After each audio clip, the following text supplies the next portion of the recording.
اور پھر انہی کی سیٹ پر عبید اللہ بن زیاد کو بٹھا دیا گیا۔ اتنا جابر تھا، اتنا تشدد کرنے والا تھا۔ سب سے پہلے وہ شخص آیا، لوگوں نے سمجھا کہ حسین آ گئے ہیں، اور جب انہوں نے آواز دی، کہا کہ میں حسین رہی ہوں، عبید اللہ بن زیاد ہوں، میں یزید کی طرف سے بھیجا ہوا ایک گورنر ہوں، یہ بصرہ کا بھی گورنر ہے، کوفہ کا بھی گورنر بنا دیا گیا۔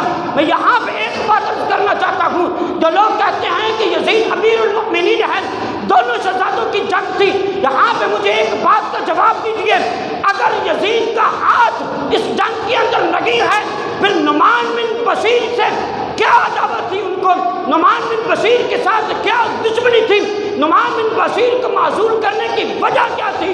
اس لیے کہ مصرف بن عقیل کے ہاتھ پر بیعت کرنے کا 18,000 لوگوں، بعض نے لکھا کہ 40,000 لوگوں کی بیعت کرنے کی توضیحات ملتی ہے، اس لیے مصرف بن عقیل کو شہید کر دیا تاکہ حسین کا نام مٹ جائے۔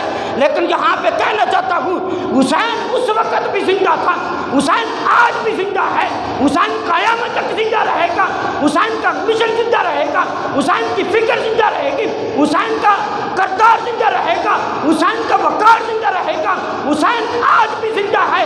اس لیے ہم کہتے ہیں کہ افضل ہے کل جہاں سے گھرانہ حسین کا، نبیوں کا تاجدار ہے نانا حسین کا۔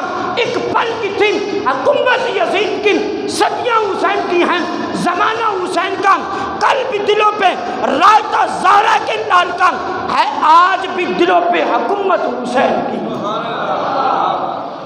میرا لجپال آج بھی حکومت فرما رہا ہے۔